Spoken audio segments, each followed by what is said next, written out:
O que os figurinos magníficos da série A Era Dourada da HBO e o curioso desfile de John Galliano para a Maison Margiela têm em comum?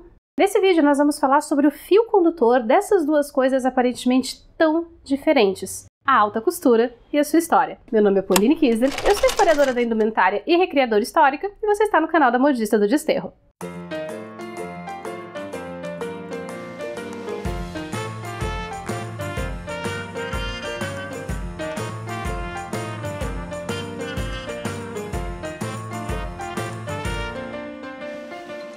Apesar de a gente encontrar por aí vários ateliês que se dizem de alta costura, especialmente aqueles que trabalham com trajes para noivas e eventos, alta costura não tem a ver com o preço da roupa, muito menos com quantos quilos de cristais foram colados no tecido. Alta costura é sobre técnicas, é sobre o modo de fazer. E a história dela tem tudo a ver com o surgimento da máquina de costura e da produção industrializada de roupas. E enquanto a gente se prepara para separar todos os fios dessa trama, já aproveita para sentar o seu dedinho neste botão de like, se inscrever aqui no canal e ativar as notificações para não perder nenhum vídeo.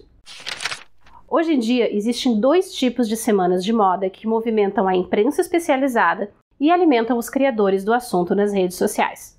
Existem os desfiles prêt-à-porter, uma expressão do francês que pode ser traduzida como pronto para vestir. A ideia desse tipo de desfile está muito baseada na noção de que assim que a apresentação da coleção termina na passarela, as peças já estejam prontas para compra. E lógico que para isso acontecer, essas peças não só precisam estar disponíveis numa quantidade razoável, mas elas também precisam ter disponibilidade imediata. E por conta disso, elas não podem necessitar de muitos ajustes. Por isso que elas não são feitas sob medida.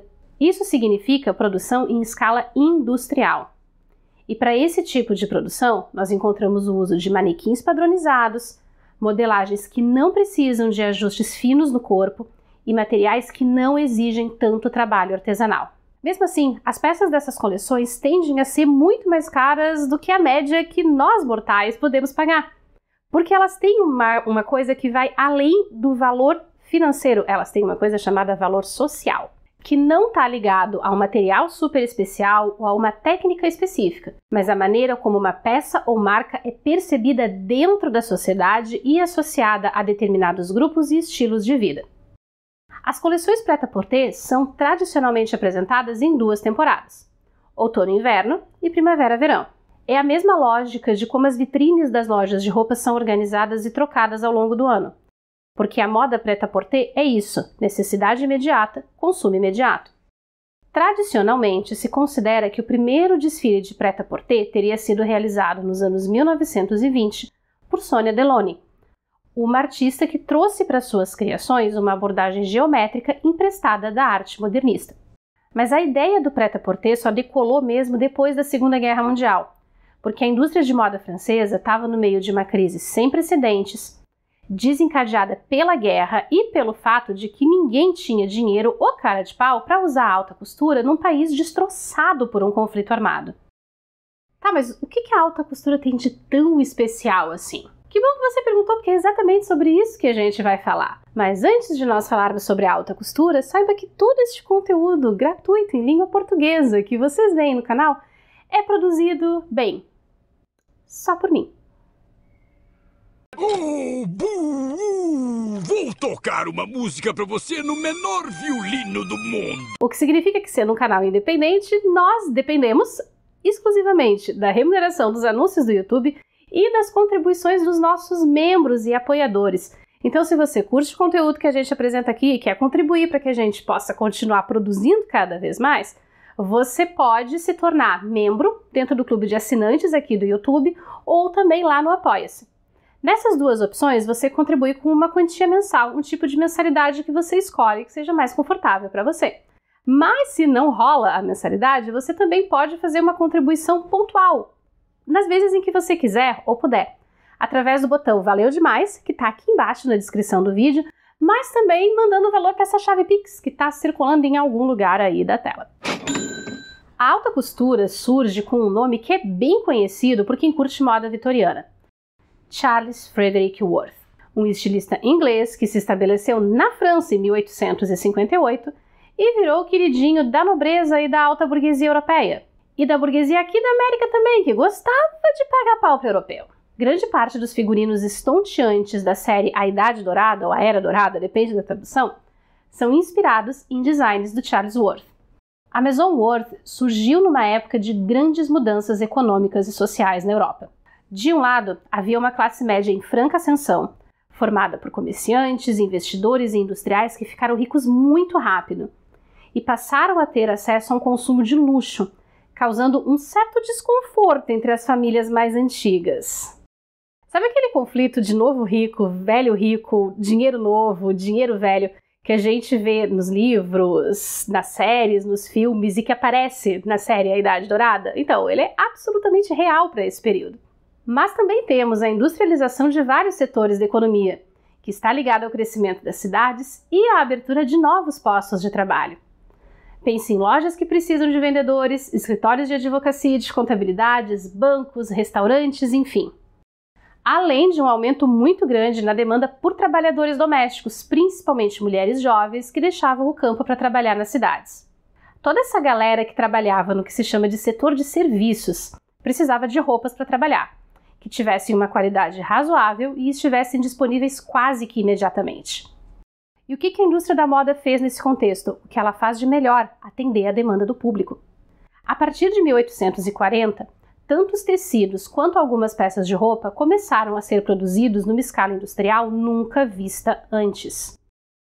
Algumas lojas chegaram mesmo a se especializar em vender roupas prontas por catálogo, que eram enviadas pelo correio por preços módicos. Claro que essas lojas ainda empregavam costureiras, mas elas já não faziam tudo à mão, porque as máquinas de costura foram incorporadas de vez ao trabalho. E como vocês sempre me perguntam isso, é importante falar aqui que as máquinas de costura aparecem na década de 1830, começam a ser usadas devagarinho pela indústria nos anos 1840 e só vão se tornar um objeto doméstico acessível de 1880. E quando eu falo acessível, eu estou falando de preço, mas também de formato, com o surgimento de máquinas domésticas que eram mais ou menos portáteis. Mais ou menos tipo essa aqui do meu cenário, que é do início dos anos 1890. Ela ainda é feita toda de ferro e é pesada para 2 carambas. No meio dessas transformações de produção e de consumo, o que a Maison Worth trouxe foi a proposta de produzir para uma clientela seleta, de forma artesanal ou semi-artesanal e com materiais luxuosos, para garantir que a elite continuasse se diferenciando mesmo dentro da própria elite. Você provavelmente está se perguntando se o que o Worth fazia não era a mesma coisa que as modistas que atendiam a corte no século XVIII, como a Rose Bertin fazia com a Maria Antonieta. Mas não é a mesma coisa, pequeno gafanhoto, porque o Charles Worth não era um escravo das tendências e nem da vontade do cliente. Ele se colocava não como um alfaiate a serviço do rei, mas como um criador de tendências, um árbitro do bom gosto e um artista dos tecidos. Foi aqui que se criou a ideia de que a alta costura até pode usar materiais industrializados, mas que o trabalho em si tem que ser o mais artesanal possível. Dentro da Maison Worth, o trabalho era dividido em ateliês específicos, para lingerie, saias, blusas, casacos, e esses ateliês empregavam basicamente mulheres. A parte da alfaiataria, mesmo para a clientela feminina a partir dos anos 1880, e o trabalho com peles era uma atribuição exclusiva de trabalhadores do sexo masculino. Cada função tinha um nome específico e um sistema de aprendizado com uma hierarquia rigorosa entre os aprendizes que executavam trabalho manual, aqueles que operavam as máquinas, profissionais de nível júnior, nível sênior e os supervisores. Estranhou que eu falei maquinário? Pois é, a Maison Worth usava máquinas de costura, mas só usava máquinas de costura nas chamadas costuras estruturais. Fechamento de ombro, lateral de vestido e de saia, que são costuras que quase não aparecem no traje final ou se aparecem elas são muito discretas. Fora dos ateliês, a marca mantinha uma rede de fornecedores com tecelagens de seda, oficinas de bordados, de penas, de botões, um ecossistema de moda que movimentava milhões por ano. Com criações únicas e luxuosas que se destacavam mais pelo trabalho artesanal de alto nível e pela originalidade das criações, o Worth se tornou o estilista da nobreza e da alta burguesia da Europa. mas também dos Estados Unidos e até aqui do Brasil, sendo o primeiro estilista europeu a se preocupar especificamente em fornecer para o continente americano. E uma curiosidade, a gente tem vestidos da Maison Worth no Museu da Casa da Era, que fica no Rio de Janeiro, e que foram usados por Eufrásia Teixeira Leite, que provavelmente era a mulher mais rica do Brasil no final do século XIX. O que a Maison Worth fez foi estabelecer um sistema de produção de moda muito lucrativo que pautou a moda francesa até a Segunda Guerra Mundial. Uma relação em que o estilista deixava de ser um costureiro patrocinado por um cliente da nobreza e era alçado à condição de artista e de criador de tendências. Alguém cujas criações eram únicas, vanguardistas, mas ainda dentro dos limites sociais de cada época.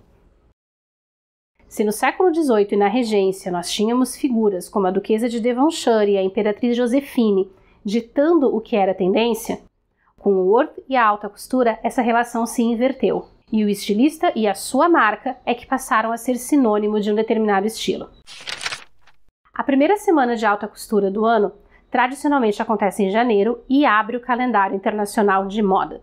E é a oportunidade que as grifes têm de apresentar coleções onde o estilista tem espaço para se expressar artisticamente.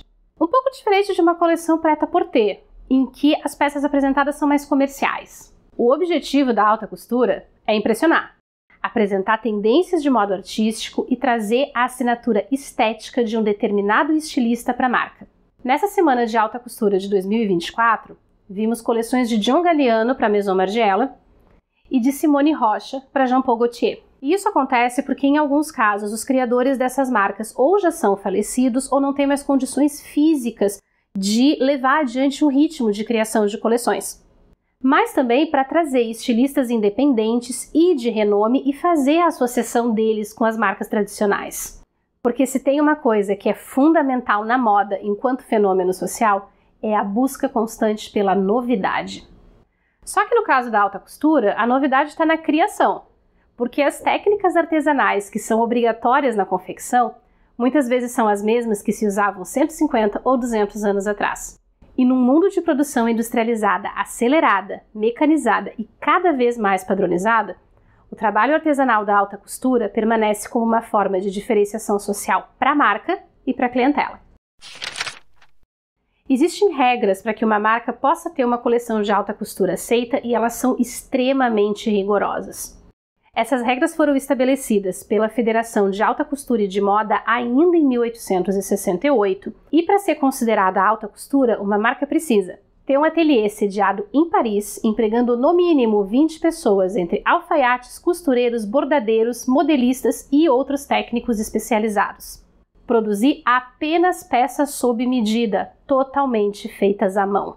E apresentar 2 desfiles por ano, em janeiro e em julho, com no mínimo 25 looks diferentes. Cada semana de alta costura tem a presença dos membros permanentes, que são as marcas que já tradicionalmente fazem parte dessa federação de alta costura, mas também de algumas marcas que são convidadas.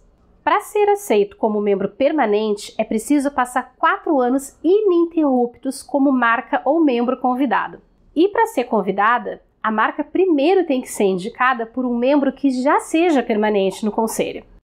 Para ser aceita definitivamente, ela precisa ser aprovada pelos membros e passar por uma votação dentro do Ministério da Indústria da França. Porque a alta costura não é só uma questão de consumo de luxo, ela é um dos setores mais lucrativos da economia francesa.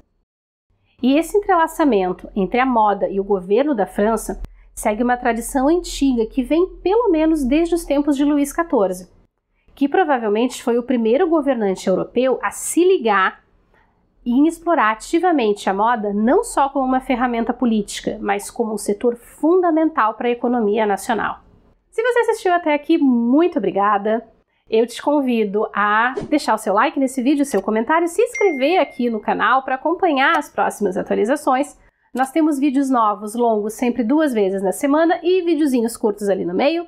E eu te convido também a dar uma conferida nestes outros conteúdos que a gente já tem por aqui e eu separei para você com todo carinho.